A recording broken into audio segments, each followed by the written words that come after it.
ప్రధాని అదానీ ఇద్దరు కలిసి భారతదేశాన్ని పరిపాలిస్తున్నారని చెప్పేసి కాంగ్రెస్ నాయకుడు రాహుల్ గాంధీ దేశవ్యాప్తంగా ప్రచారం చేశారు.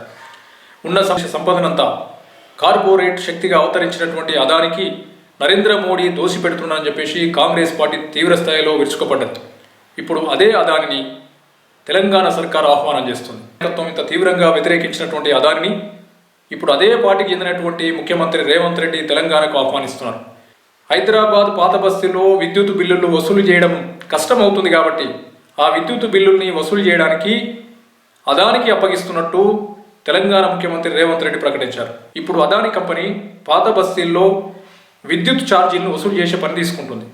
విచిత్రం ఏంటంటే విద్యుత్ ఛార్జీలు వసూలు చేయడానికి విద్యుత్ శాఖ సిబ్బందిని కానీ, లేదా అక్కడేమన్నా శాంతి భద్రతలకు సంబంధించిన సమస్య వస్తే స్థానిక పోలీసులు కానీ, లేదా అక్కడేమైనా విద్యుత్ చౌర్యం జరిగితే కనుక విద్యుత్ శాఖలో ఉన్నటువంటి విజిలెన్స్ని కానీ వాడుకోవాలి. కానీ పాత బస్తీలో విద్యుత్ ఛార్జీలను వసూలు చేయడానికి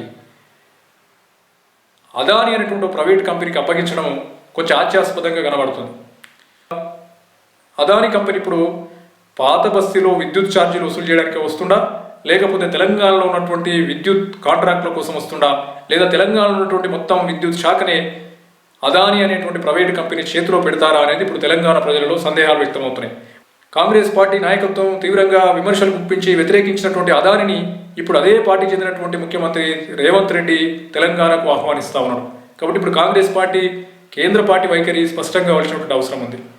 మరోవైపు అదాని కంపెనీ తెలంగాణలోకి రావడం, విద్యుత్ ఛార్జీలు వసూలు చేయడం పట్ల తెలంగాణ పౌర సమాజంలో అనేకమైనటువంటి అనుమానాలు రేకెత్తుతున్నాయి.